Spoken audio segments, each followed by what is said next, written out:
कहानी के शुरू में हमें दो कबीलों की लड़ाई दिखाई जाती है जो आपस में एक दूसरे को बहुत ही बेरहमी से मार रहे थे क्योंकि उनके हथियार बहुत ज्यादा मजबूत थे। इसके बाद हमें थेडियस नाम का एक आदमी दिखाया जाता है जो एक जंगल विलेज के बारे में बताता है और उधर ही रहा करता था। हमें बताया जाता है कि जंगल विलेज में बहुत से कबीले रहा करते थे जो खुद को एक दूसरे से ज्यादा ताकतवर साबित करने के लिए आपस में लड़ते रहते थे। थेडियस यहाँ पर हथियार बनाने का काम किया करता था। इसके हथियार बहुत ज्यादा मजबूत और तेज होते थे, इसीलिए जंगल विलेज के सभी कबीले थेडियस से हथियार लिया करते थे। मगर वो ये काम पैसे कमाने के लिए करता था क्योंकि वो एक लड़की को पसंद करता था और वो उससे शादी करके एक खुशहाल जिंदगी गुजारना चाहता था। पर वो लड़की इस जंगल विलेज में एक लेडी के पास काम करती थी जो एक महल को चलाया करती थी। वहाँ पर उसके पास और भी बहुत सारी लड़कियाँ थी, इसीलिए थेडियस को बहुत सारे पैसों की जरूरत थी ताकि वो इस लेडी को देकर इस लड़की को छुड़वा सके। इसके बाद हमें गवर्नर को दिखाया जाता है जिसके पास लाइन कबीले का लीडर आया था। गवर्नर बताता है कि तुम्हारे शहर से होते हुए गोल्ड सोना आने वाला है जिसकी तुम्हें हिफाजत करनी होगी और हम तक उस गोल्ड को पहुंचाने में हमारी मदद भी करनी होगी। अब लाइन कबीले का लीडर गवर्नर से वादा करता है कि इस काम में वो उनकी मदद करेगा, पर उस कबीले के बाकी लोगों में लालच आ चुका था। वो सोचते हैं इतना सारा सोना वो सारी जिंदगी भी नहीं कमा सकते, इसीलिए वो इसको लूट लेंगे और अपने लीडर को धोखे से मार देंगे। जिसके बाद वो ऐसा ही करते हैं, वो अपने लीडर को धोखे से मार देते हैं और सारा सोना चोरी करने का प्लान बनाते हैं और जिसके बाद किसी दूसरे आदमी को इस कबीले का लीडर बना दिया जाता है। पर यहाँ पर कुछ लीडर के बेटे का इंतजार करने का कहते हैं, लेकिन ज्यादातर लोग उस आदमी के साथ दे रहे थे जिसको लाइन कबीले के लीडर के बदले दूसरा लीडर बना दिया गया था, यानी कि उनका नया लीडर। उधर लाइन कबीले के लीडर का बेटा एक लड़की से शादी करने की तैयारी में था। तभी कुछ लोग आकर उसको बताते हैं कि तुम्हारे डैड को किसी दूसरे कबीले के आदमी ने मार दिया है और खुद उनके बदले लीडर बन चुका है। जब लीडर के बेटे को ये बात पता चलती है तो वो भी अब जंगल विलेज जाने के लिए तैयार था क्योंकि वो अपने डैड की मौत का बदला लेना चाहता था।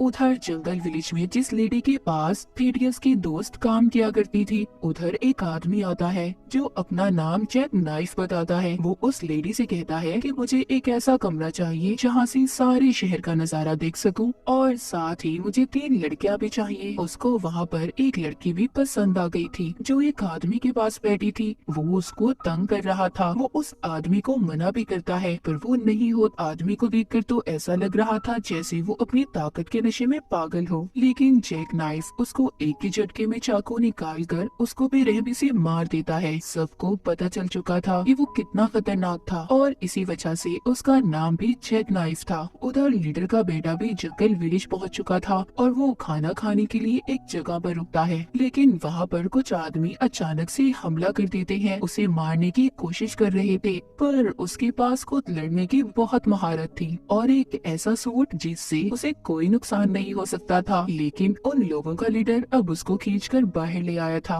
पर उन लोगों का लीडर ये बात नहीं जानता था कि जिस आदमी को ये मारने आई है वो लाइन कबीले के लीडर का बेटा है। पर कबीले के लीडर का बेटा भी उन्हें बुरी तरह से बेरहमी से मार देता है। जिसके बाद हम उस आदमी को देखते हैं जिसने लाइन कबीले के लीडर को मारा था। वो आदमी यहाँ पर नए लीडर को बता रहा था कि जंगल विलेज में जल्दी गवर्नर के लोग सोना लाने वाले हैं, पर मैंने सुना है उसकी हिफाजत के लिए अब गवर्नर ने किसी और आदमी को चुना है। मैं नहीं जानता कि वो कितना खतरनाक है, पर हाँ हमें पता करना होगा कि वो आदमी कौन है क्योंकि वो हमारे लिए बहुत बड़ी मुसीबत खड़ी कर सकता है।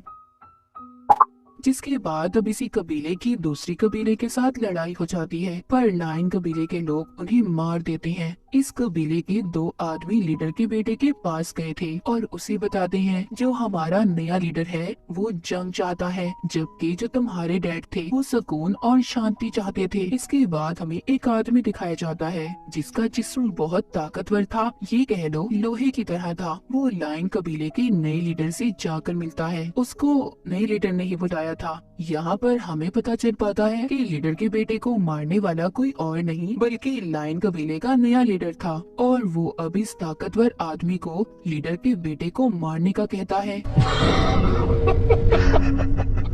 थेडियस उस लड़की से कहता है जिसको ये पसंद करता था कि हम बहुत जल्दी यहाँ से चले जाएंगे क्योंकि जंगल विलेज बहुत जल्द कब्रिस्तान बनने वाला है। सब एक दूसरे के दुश्मन बन चुके हैं। उधर लीडर का बेटा एक आदमी को कागज पर लिखकर कुछ देता है और कहता है जाओ ये यहाँ के कबीले के नए लीडर को देकर आओ। थोड़ी देर बाद उसके पास कुछ बच्चे आते हैं जो उसको बाहर जाने का कह रहे थे क्योंकि उधर वही ताकतवर आदमी आ चुका था जिसको नए लीडर ने पुराने लीडर के बेटे को मारने का कहा था। जब ये बाहर आकर देखते हैं तो उधर वो ताकतवर आदमी एक बच्चे बेरहमी से उसका गला काट देता है। ये देखकर लीडर के बेटे को बहुत गुस्सा आता है और वो उस आदमी पर हमला कर देता है, लेकिन वो इतना ज्यादा ताकतवर था कि उसके वार का उस पर कोई असर नहीं होता। एक एक करके सबको मार रहा था क्योंकि इसका जिस्म लोहे की तरह बना था। वो लीडर के बेटे को बहुत मारता है। उसको जब जान से मारने वाला था तभी इसके डैड का एक वफादार आदमी इसको बचाकर थेडियस के पास ले आता है। उधर वो भी सोना लेकर पहुंच चुके थे जो गवर्नर के साथ ही थे, पर वहाँ पर नया लीडर उन्हें भी मार देता है और वही आदमी जिसने 9 कबीले के पुराने लीडर को मारा था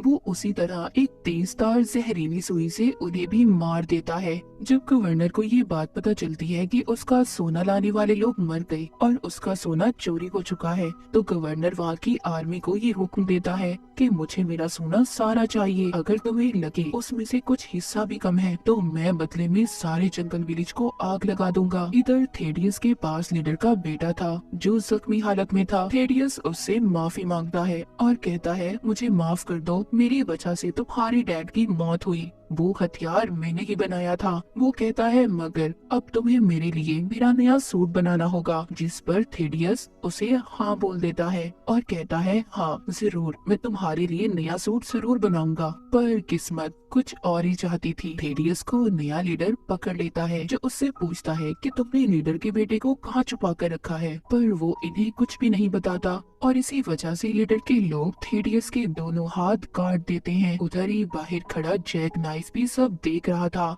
क्योंकि वो थेडियस का पीछा करता यहाँ तक आया था। उसको भी थेडियस के बनाए हथियार चाहिए थे। जब ये लोग उसे मारकर चले जाते हैं तो जैक नाइफ उसे उठाकर अपने साथ ले आया था। जब थेडियस को होश आता है तो वो उससे पूछता है कि यहाँ पर सिर्फ तुम ही एक इंसान हो जो हथियार बनाते हो। वो कहता है हाँ। तभी यहाँ पर हमें पता चलता है कि वो जिस आदमी ने लायन कबीले के लीडर को मारा था उसकी जैक नाइफ के साथ पुरानी दुश्मनी थी और उसके चेहरे पर दिए गए निशान भी उसी के थे। यहाँ पर थेडियस जैक नाइफ को अपनी कहानी सुनाता है। वो बताता है मैं ब्लैक था, मतलब हबशी था, इसी वजह से मैं एक गुलाम था। मेरी माँ ने मुझे आजाद तो करवा दिया था पर कुछ गोरे अंग्रेज ऐसे थे जो नहीं चाहते थे कि थेडियस आजाद हो। इसी वजह से मैंने वहाँ पर उनके एक आदमी को मार दिया। उस वक्त जब एक गुलाम अगर किसी अपने मालिक को मार देता था तो उसकी सजा बहुत ही खतरनाक भयानक होती थी और इसी डर की वजह से मेरी माँ ने मुझे वहाँ से भगा दिया। जिसके बाद मैं मंदिर में रहने वाले मॉन्क मास्टर को मिला और उनके पास रहकर मैंने उनसे बहुत कुछ सीखा, जिनसे मैंने ताकतवर हथियार बनाना सीखे। उनसे सीखकर मैंने एक ताकतवर हथियार बनाया जो दोनों हाथों पर पहनकर मैं लड़ सकता था।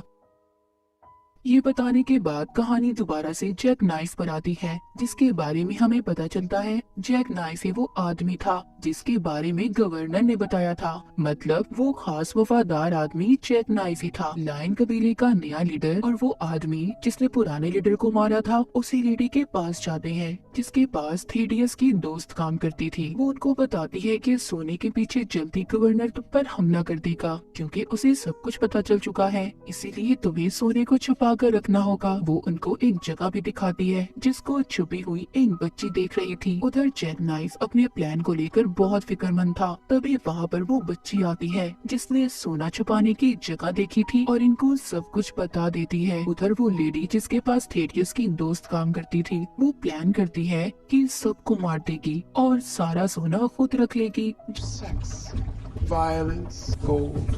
जब महल में सब लड़कियां एक एक करके सबको मार रही थी, लेकिन वो उस ताकतवर आदमी को नहीं मार पाती जिसका जिस्म लोहे की तरह था। लेकिन वो थेड्रिस के दोस्त को मार देता है। बहुत सारी लड़कियां जिन्होंने काले कपड़े पहने हुए थे उसे मारने की कोशिश करती हैं, पर नहीं मार पाती क्योंकि वो आदमी बहुत ज्यादा ताकतवर था। इधर लीडर का बेटा भी आ जाता है जिसको छोटी बच्ची लाई थी जिसने छुपा हुआ सोना देखा था। वो इसे और जैक नाइफ को वहाँ तक लेकर जाती है, पर वहाँ पर नाइन कबीले का जो नया लीडर था उसके लोग उन्हें मारने की कोशिश करते हैं, पर लीडर का बेटा और जैक नाइफ उन सबको मार देता है। उधर उस लेडी की लड़ाई उसी आदमी के साथ हो रही थी जिसने नाइन कबीले के पुराने लीडर को मारा था। उन दोनों की आपस में गोल्ड के पीछे बहुत ही जबरदस्त लड़ाई हो रही थी और लड़ते हुए दोनों ही एक दूसरे को मार देते हैं। जब थेडियस को अपनी दोस्त की मौत का पता चलता है जिसको वो पसंद करता था, उसको ताकतवर आदमी ने मार दिया था। थेडियस उसको चैलेंज करता है। पहले तो दोनों एक दूसरे पर हमला करते हैं, लेकिन अपने हाथों के हथियार से थेडियस उस ताकतवर आदमी को बार बार वार करके उसे मार देता है। जैक ने भी उस आदमी को मार दिया था जो उसका दुश्मन था। उधर लीडर के बेटे ने भी अपने डैड की मौत का बदला ले लिया था। नए लीडर को मारकर उसे उसी सोने में दफना दिया गया था जिसके पीछे उसने उसके डैड को मारा था। तभी उधर गवर्नर की आर्मी भी आ जाती है जो उस महल को तबाह करना चाहती थी, पर जैक नाइफ आकर कहता है कि रुके, सब रुक जाएं, सब कंट्रोल में है, गवर्नर का सोना मिल चुका है, सब कुछ ठीक हो गया था। जिसके बाद सब अपने अपने रास्ते चले जाते हैं। जो लीडर का बेटा था अब थेडियस का भाई बन चुका था। जब लीडर का बेटा वापिस से जा रहा था तभी परिंदे जैसे आदमी उस लड़की को उठाकर पिंजरे में बंद करके अपने साथ ले गए थे जिससे वो शादी करना चाहता था। जब उसको ये बात पता चलती है तो वो दोबारा से थेडियस के पास जाता है और कहता है कि मुझे तुम्हारी मदद की जरूरत है। थेडियस यहाँ पर लीडर के बेटे की मदद तो करना चाहता था, पर इतने ज्यादा खून खराबे से वो परेशान हो चुका था, इसलिए कुछ दिन के लिए वो अपने मास्टर के पास चला जाता है ताकि उसे कुछ सुकून मिल सके। पर उसे वहाँ पर जो लाइन कबीले का नया लीडर था जिसको लीडर के बेटे ने मार दिया था उसका भाई मिलता है जो थेडियस को अपने भाई का कातिल समझ रहा था। वो सोचता है कि थेडियस ने ही उसके भाई को मारा होगा, इसी वजह से वो उस पर हमला कर देता है, मगर थेडियस सबको मार देता है और खुद भी बेहोश होकर नदी में गिरकर पानी में बहने लगा था। इसके बाद यहाँ पर हमें लॉर्ड पाई की कहानी सुनाई जाती है। बहुत सालों पहले वो एक मंदिर पर कब्जा करना चाहता था जहाँ पर गोल्डन नेक्टर का घर था। तो गोल्डन नेक्टर के बारे में मैं आपको बता दूं, जो एक ऐसा जादुई पानी था जिसको पीने से कोई भी इंसान ताकतवर बन सकता था और इमोर्टल, कभी भी ना खत्म होने वाला, हमेशा जिंदा रहने वाला। इसीलिए लॉर्ड पाई इसको हासिल करना चाहता था, पर मंदिर के मास्टर ने इसे मार दिया। जिसके बाद पूरे गांव में ये खबर फैल गई कि लॉर्ड पाई की आत्मा गांव में घूमती है और जिंदा रहने के लिए लोगों की आत्माएं उनसे छीन लेती है। जिसके बाद हम एक बच्ची को देखते हैं जो मर चुकी थी, उसको भी लॉर्ड पाई की आत्मा ने मारा था। उस बच्ची के डैड अपने गांव के मेयर और मास्टर से मदद मांगते हैं और कहते हैं ऐसा कब तक होता रहेगा, कब तक हमारे गांव की बच्चियां ऐसे मरती रहेंगी, क्योंकि लॉर्ड पाई सिर्फ लड़कियों की आत्मा को चुराता था। पर इस बात से मास्टर को भी कोई फर्क नहीं पड़ रहा था क्योंकि वो यहाँ के गरीब लोगों से सिल्वर माइन कान में काम करवाता था और अगर कोई कमजोर इंसान होता तो उसे पूरी तरह से लटका कर मार दिया जाता था। जब मास्टर यहाँ का इतना बेरहम था तो इन बातों पर कैसे तवज्जो देता, लेकिन गाँव के लोग जल्द ही मास्टर से छुटकारा चाहते थे। उनका लीडर उन्हें समझाता है कि ऐसी जल्दबाजी करना बेवकूफी होगी, हमें सही वक्त का इंतजार करना होगा। इसके बाद हमें एक फाइटर क्लब दिखाया जाता है जहाँ पर कुछ लोग आकर मास्टर पर हमला कर देते हैं, पर मास्टर के लोग उन्हें बुरी तरह मारते हैं। पहले उनका सर अलग किया जाता है, फिर उनके जिस्म के छोटे छोटे टुकड़े कर दिए जाते हैं। ये सब गांव के लीडर के आदमी थे जो उसे बगैर बताए मास्टर पर हमला करने आए थे और मास्टर ने उन्हें मरवा दिया था। उधर माइन में काम करते हुए इन्हें पता चलता है कि एक और बच्चे की मौत हो गई। लॉर्ड पाई की आत्मा उसे साथ ले गई, जिस पर अब लीडर मेयर के पास जाता है और उसे बताता है कि आखिर कब तक ऐसा चलता रहेगा, कब तक हमारे गांव की लड़कियों की मौत होती रहेगी।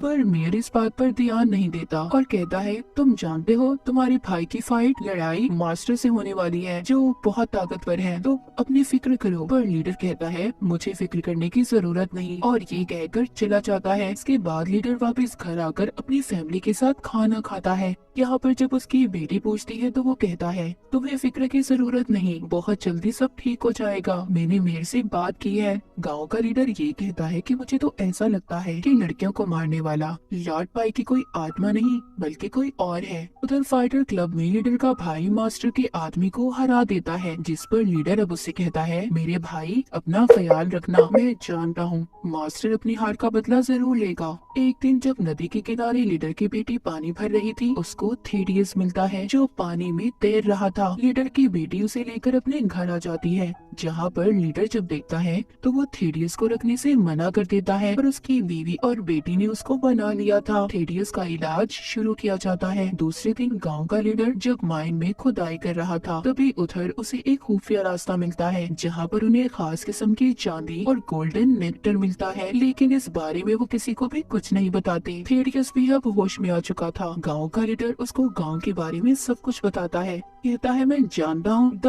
Man with the iron fist तुम ही हो। जिसके बाद थेडियस को उस जगह ले जाया जाता है जहाँ पर पहले हथियार बनाए जाते थे, और इस गांव की कहानी के बारे में बताया जाता है कि कैसे यहाँ की लड़कियाँ मर जाती हैं और लोगों पर जुल्म किया जाता है। उधर लीडर के भाई को भी मास्टर के लोगों ने मार दिया था। अब अकेले गाँव का लीडर कुछ नहीं कर सकता था,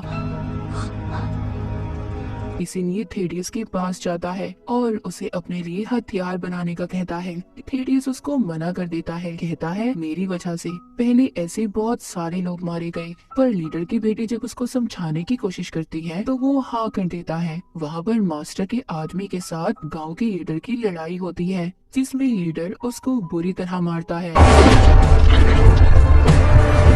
मेयर लीडर को कहता है मेरे साथ मिल जाओ, हम मिलकर मास्टर को खत्म करेंगे, मगर वो नहीं मानता और चला जाता है। जब रास्ते में जा रहा था तभी उधर मास्टर का एक आदमी इस पर हमला कर देता है, क्योंकि मास्टर इसको मरवा कर खुद जीतना चाहता था और लोगों में इसका डर बिठाना चाहता था। पर इसके बावजूद गाँव का लीडर मास्टर से लड़ने जाता है। वहाँ पर अब थेडियस भी आ चुका था, जो इसके उसी आदमी को साथ लाता है जिसने लीडर पर हमला किया था। लेकिन मास्टर को इस बात से कोई फर्क नहीं पड़ता और सबको गिरफ्तार कर लेता है। जेल में थेडियस लीडर को बताता है कि मैं मंदिर के पास जा रहा था जहाँ पर गोल्डन नेक्टर मिलता है, पर मैं वहाँ पर सिर्फ सुकून हासिल करना चाहता था। ये बातें सुनकर लीडर को सारी बात समझ आ गई थी। ये मास्टर असल में वो गोल्डन नेक्टर चाहता था, माइन में काम करवाना तो उसका सिर्फ एक ड्रामा था। पर तभी उधर मेयर आकर दोनों को बचा लेता है। मेयर भी अब इनका दोस्त बन चुका था। वो भी मास्टर से लड़ना चाहता था, पर उसकी टांगे नहीं थी, इसीलिए वो लड़ नहीं सकता था।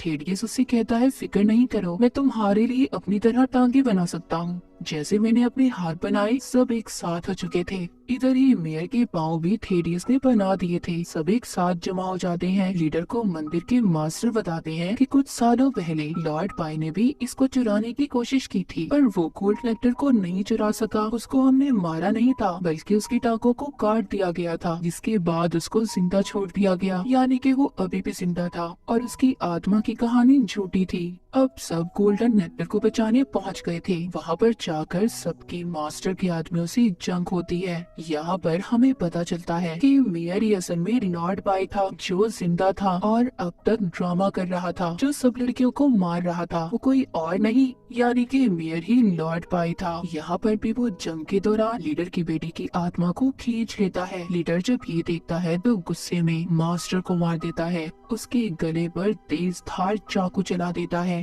लॉर्ड पाई भी अब ताकतवर हो चुका था, पर थेडियस और गांव का लीडर दोनों मिलकर लॉर्ड पाई को पानी में ले जाकर बुरी तरह से उसके सर को फाड़ देते हैं, जिसके बाद गोल्डन नेक्टर की मदद से गांव के लीडर ने अपनी बेटी को भी जिंदा कर लिया था, क्योंकि गोल्ड नेक्टर वो जादुई पानी पहाड़ों से निकलकर नदी में गिर रहा था। और कहानी के आखिर में हमें दिखाया जाता है गांव का लीडर यहाँ का मेयर बन चुका था और थेडियस अपनी मंजिल की तरफ निकल चुका था। अब आगे जाकर वो किसकी मदद करेगा और क्या करेगा, उसकी जिंदगी का मकसद क्या था, कोई नहीं जानता था। और इसी के साथ ही कहानी यहीं पर खत्म हो जाती है।